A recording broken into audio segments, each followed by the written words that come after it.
साजी India team computer institute में आपका स्वागत है।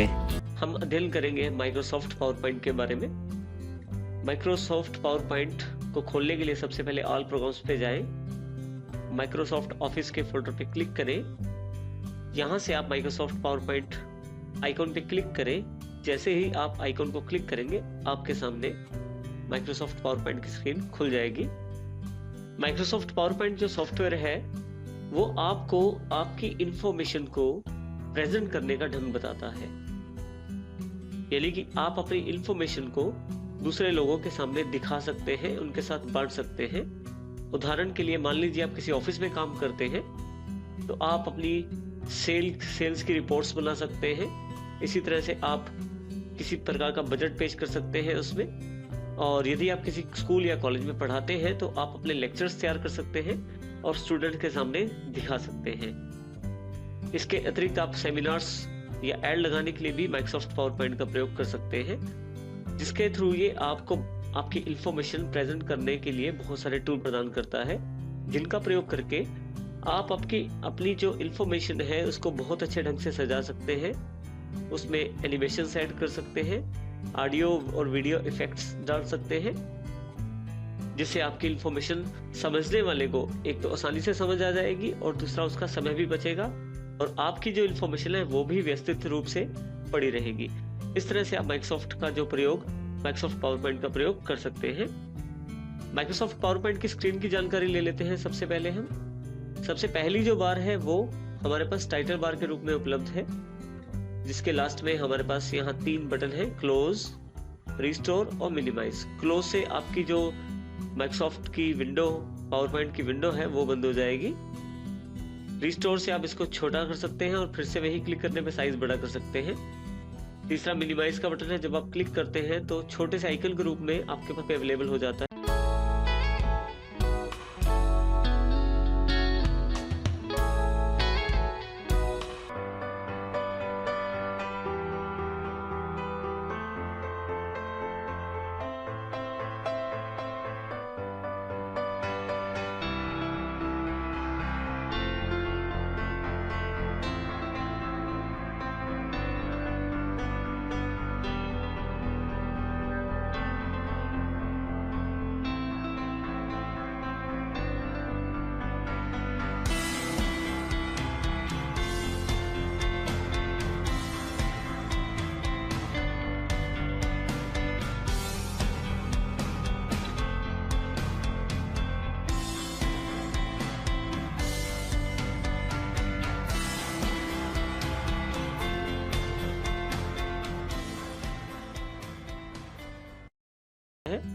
दोबारा आप यहीं पे क्लिक करें तो फिर से पावर पॉइंट की विंडो आपके सामने आ जाएगी। इसके पश्चात माइक्रोसॉफ्ट पावर पॉइंट की जो स्क्रीन है वो टैब्स में बटी हुई है।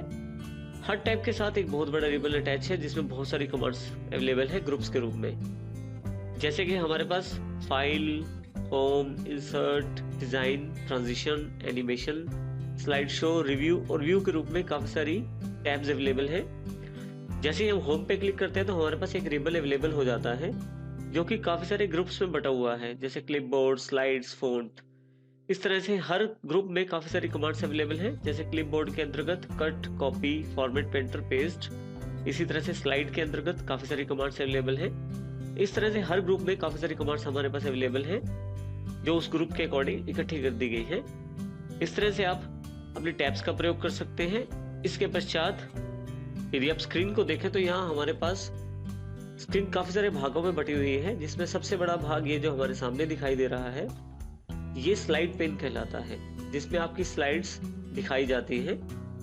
इसके अतिरिक्त इन स्लाइड्स के अंदर आप कुछ लिख सकते हैं, कुछ आइटम्स जोड़ सकते हैं। उसके लिए आपके पास प्लेस होल्डर्स अवेलेबल रहते हैं। जैसे हमारे पास यहाँ क्लिक टू ऐड टाइटल लिखा हुआ है, ये एक प्लेस होल्डर है जिसमें आप कुछ भी लिख सकते हैं टेक्स्ट के रूप में। इस तरह से काफी सारे प्लेस होल्डर अवेलेबल है माइक्रोसॉफ्ट पावर पॉइंट में, जिसमें आप चार्ट्स, ग्राफ्स या आप अपनी पिक्चर्स या इमेजेस भी लगा सकते हैं। यदि आप लेफ्ट साइड पे देखें तो यहाँ पे हमारे पास स्लाइड का छोटा स्वरूप करके दिखाया गया है, जिसको थंबनेल व्यू कहते हैं। तो आप यहाँ से थंबनेल्स देख सकते हैं उन स्लाइड्स के जिन स्लाइड्स को आप देखना चाहते हैं।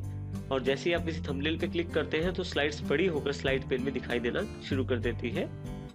इसके अतिरिक्त जो सबसे नीचे एक और व्यू दिया गया है, नोट्स व्यू। यदि आप यहाँ ध्यान दें, यहाँ आप यदि नीचे की तरफ देखें तो आपके पास एक पेन और अवेलेबल है जिसको हम नोट्स पेन कहते हैं। इस तरह से मुख्य पेज हमारे पास 3 अवेलेबल है यहाँ पे। और चाहे तो अपनी आवश्यकता अनुसार साइज छोटा बड़ा कर सकते हैं पेन्स का। जैसे मैं यहाँ क्लिक करके थोड़ा सा ऊपर की तरफ कर देता हूँ नोट्स पेन को, तो साइज नोट्स पेन के लिए ज्यादा बढ़ जाता है। इसी तरह से मैं थंबनेल्स जो पेन है उसका साइज भी बड़ा छोटा कर सकता हूँ। इसका फर्क स्लाइड पेन पे पड़ता है, जिससे स्लाइड पेन का साइज छोटा हो जाता है। इस तरह से आप अपनी आवश्यकता अनुसार इनका साइज बड़ा छोटा कर सकते हैं। सबसे लास्ट में हमारे पास जो बार अवेलेबल है वो है स्टेटस बार। स्टेटस बार में काफी सारी जानकारी उपलब्ध है, जैसे कौन सी स्लाइड पे काम कर रहे हैं आपके पास कौन सी थीम अवेलेबल है और इस वक्त कौन सा व्यू आपके पास अवेलेबल है। और यहाँ से आप जूम इन और जूम आउट भी कर सकते हैं अपनी स्लाइड को, यानी कि स्लाइड को बड़ा छोटा भी करके देख सकते हैं। यहाँ हमारे पास राइट साइड टॉप साइड पे हमारे पास 2 बटन और अवेलेबल है। एक जो आपके जो रिबन अवेलेबल है टैब्स के साथ, उसको मिनिमाइज करने के लिए देखिए जो रिबन हमारे पास अवेलेबल है वो मिनिमाइज हो गया है। दोबारा यही क्लिक करेंगे तो रिबन फिर से अवेलेबल हो जाएगा। जो लास्ट बटन है आपके पास, उस पर आप हेल्प की जानकारी ले सकते हैं। किसी भी प्रकार के टॉपिक की जानकारी आप माइक्रोसॉफ्ट पावर पॉइंट की हेल्प के साथ ले सकते हैं, बस इसको क्लिक करने के बाद। इस तरह से आपके पास हमारे सामने माइक्रोसॉफ्ट पावर पॉइंट की स्क्रीन उपलब्ध है। लेफ्ट साइड पे ऊपर की तरफ एक क्विक एक्सेस टूल बार दिखाया गया है, जिसमें आप उन बटन्स या उन कमांड्स को जोड़ सकते हैं जिनका आप बहुत ज्यादा प्रयोग करते हैं। कमांड्स जोड़ने के लिए आपको केवल राइट क्लिक करना है किसी कमांड पे और add to quick access toolbar कर देना है। कमांड्स आपके पास ऊपर अवेलेबल हो जाएगी। और यहाँ से कमांड हटाने के लिए फिर से राइट क्लिक करें और remove from the quick access toolbar कर देंगे तो कमांड वहां से हट भी जाएगी। इस प्रकार से हमारी जो स्क्रीन अवेलेबल है पावर पॉइंट की